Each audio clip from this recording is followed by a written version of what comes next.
तो हम आज के क्लास में अगला चैप्टर शुरू करने जा रहे हैं, कक्षा 12 फिजिक्स।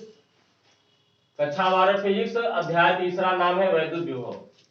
यहाँ आपको है फिजिक्स, PHYSICS।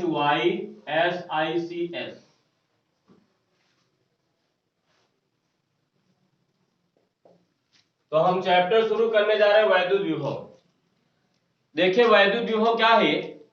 यह ऐसी भौतिक राशि है जो आवेश प्रवाह की दिशा को निर्धारित करती है। तो जैसे आपको दाबांतर के कारण वायु का प्रवाह होता है, द्रव का प्रवाह होता है, उसी तरीके से विभवांतर के कारण आवेश का प्रवाह होता है। तो आवेश का प्रवाह तभी आपको हो सकता है जब विभवांतर होगा। विभवांतर मतलब विभव का अंतर। तो यानी विभव ऐसी भौतिक राशि है जो आवेश प्रवाह की दिशा को निर्धारित करती है। अब इसमें वैद्युत विभव क्या है, एकांक आवेश की। देखिए अगर आपको कहीं भी आपको आवेश है तो आवेश के चारों तरफ एक प्रभाव क्षेत्र उत्पन्न होता है, जिस प्रभाव क्षेत्र को हम क्या बोलते हैं, वैद्युत क्षेत्र बोलते हैं। यानी जो आवेश के चारों तरफ आवेश की जो ऊर्जा फैली होती है वो वैद्युत क्षेत्र के रूप में फैली होती है। तो अगर आपको इस आवेश Q की वैद्युत स्थितिज ऊर्जा U है तो बताइए एकांक आवेश की ऊर्जा क्या हो जाएगी, U/Q। और एकांक आवेश की ऊर्जा को ही हम क्या बोलते हैं, वैद्युत विभव बोलते हैं। तो वैद्युत विभव आपको ऐसी भौतिक राशि है जो आवेश प्रवाह की दिशा को निर्धारित करती है, और एकांक आवेश की ऊर्जा को हम वैद्युत विभव कहते हैं। हम इस तरीके से भी आवेश विभव को समझ सकते हैं, लेकिन विभव को हम किसी अन्य तरीके से यहां पर हम लोग डिफाइन करेंगे। तो पहली इसमें हम लोग हेडिंग जो शुरुआत करेंगे, पहला है वैद्युत विभवांतर। वैद्युत विभवांतर, electric potential difference, POTENTIAL DIFFERENCE।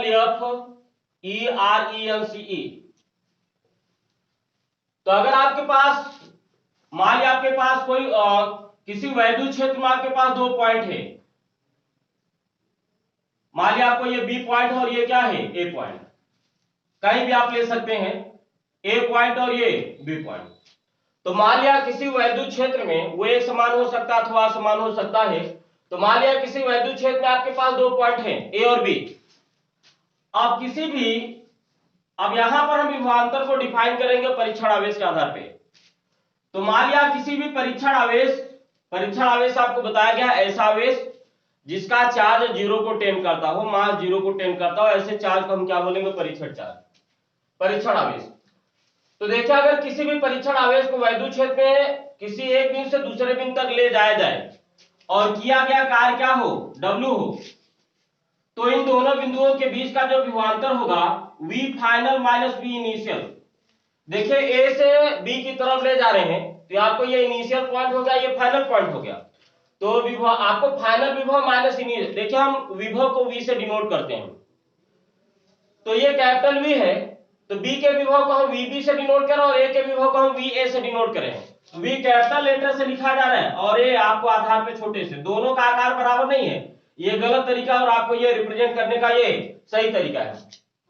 तो अगर किसी परीक्षण आवेश Q नॉट को बिंदु A से बिंदु B तक, वैद्युत क्षेत्र में ये दोनों पॉइंट है, अगर ले जाने में किया गया कार्य W हो तो W/Q नॉट ही क्या हो जाएगा, उन दोनों बिंदुओं के बीच का विभवांतर हो जाएगा।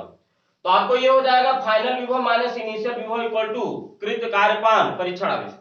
अब देखिए ये जो विभव है या विभवांतर जो है वो अदिश राशि है, और आपको बताया गया है जो राशि अदिश है उसमें आवेश का मान चिन्ह सहित लिया जाएगा, लेकिन जो राशि सदिश है अगर उसमें आवेश आएगा तो उसका मान बिना चिन्ह के लिया जाएगा।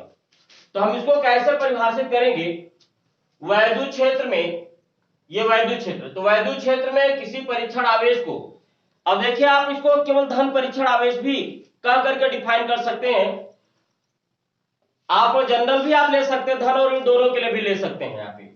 तो वैद्युत क्षेत्र में किसी परीक्षण आवेश को एक बिंदु से दूसरे बिंदु तक ले जाने में किए गए कार्य तथा उस परीक्षण आवेश के मान की निष्पत्ति, निष्पत्ति यानी बटा, तो उस परीक्षण आवेश के मान की निष्पत्ति को उन दोनों बिंदुओं के मध्य वैद्युत विभवांतर कहते हैं।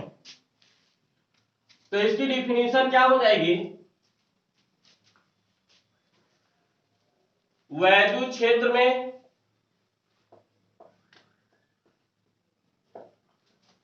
किसी परीक्षण आवेश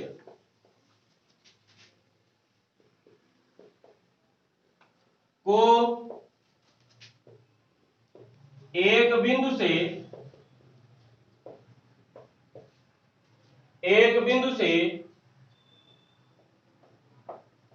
दूसरे बिंदु तक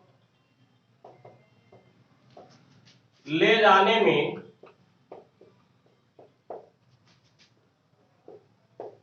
किए गए कार्य तथा उस परीक्षण आवेश के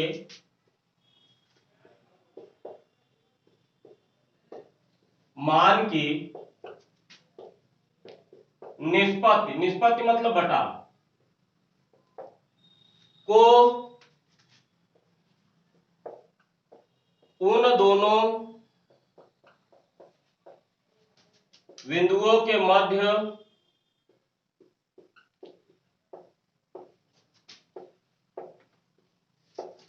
वैद्युत विभवांतर कहते हैं।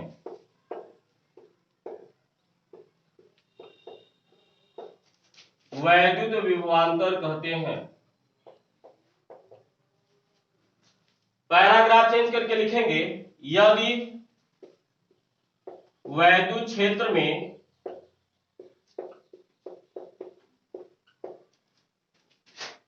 किसी परीक्षण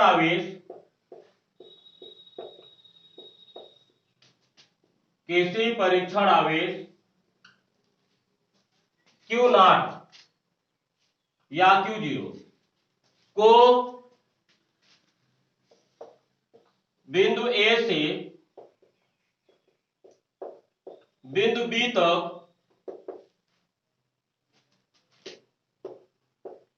ले जाने में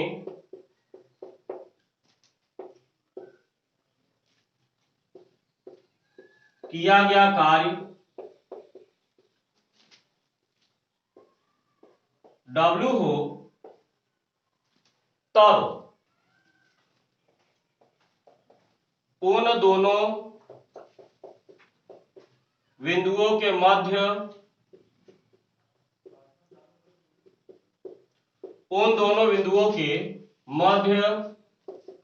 वैद्युत विभवांतर या केवल विभवांतर ये हो जाएगा V final minus V initial equal to W by Q0। देखिए आपको बिंदु A से बिंदु B तक ले जाया जा रहा है, यहां पे लिखा है बिंदु A से बिंदु B तक, A इनिशियल हो गया, B फाइनल हो गया, तो आपको ये हो जाएगा फाइनल विभव माइनस इनिशियल विभव, यानी B का विभव माइनस A का विभव इक्वल टू कार्य W अपान आवेश, परीक्षण आवेश Q0। अब इसके बाद ये कैसी राशि है, वैद्युत विभवांतर, पैराग्राफ चेंज करके फिर से लिख रहे हैं हम लोग, वैद्युत विभवांतर अदिश राशि है, या आप इस तरीके से भी लिख सकते हैं, ये राशि कैसी है, अदिश है,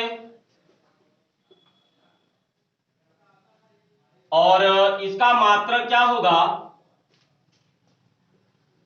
SI पद्धति में देखिए विभवांतर फार्मूला क्या पढ़ा, W अपान Q, Q0। तो आपको ये कार्य है, कार्य का SI पद्धति में मात्रक क्या होता है, जूल, और आवेश का क्या होता है, कूलाम, तो जूल बटा कूलाम यानी जूल प्रति कूलाम, तो इसका मात्रक हो जाएगा जूल प्रति कूलाम, और इसी को बोला जाता है वोल्ट, VOLT वोल्ट। वोल्ट का पहला वर्ड V है, तो इसको हम V कैपिटल V से डिनोट करते हैं। अब इसके विमीय सूत्र पर आते हैं, तो इसका विमीय सूत्र क्या होगा, अब देखिए कार्य का विभवांतर का विमीय सूत्र क्या हो जाएगा, कार्य का विमीय सूत्र बटे आवेश का विमीय सूत्र। तो बताइए कार्य का विमीय सूत्र आपको आपने पढ़ा होगा क्लास 11th में, कार्य का विमीय सूत्र होता है mL2T-2, और आवेश का विमीय सूत्र क्या होता है, AT या TA। अगर हम इसको सॉल्व करें तो अगर हम इन दोनों टर्म को ऊपर ले जाएंगे तो क्या हो जाएगा, यम एक बार लिखा, यल यहां पर एक बार लिखा, इसकी आपको विमा 2 है तो 2 लिख दिया। यहां बताइए टी आपको 2 बार है, यहां पे घात का नियम लगाएंगे, तो बताइए टी की पावर ऊपर 2 है, -2 है, नीचे 1 है, ऊपर जाएगी -1, तो -2 -1 कितना हो जाएगा, -3, तो आपको ये टी की -3, यहां a केवल एक बार है, घात का नियम लगाइए, अगर यहां पर पावर 1 ऊपर जाएगी क्या हो जाएगी, -1, तो आपको ये विमीय सूत्र हो गया ml2 t - 3 a - 1, तो इसका विमीय सूत्र आपको हो गया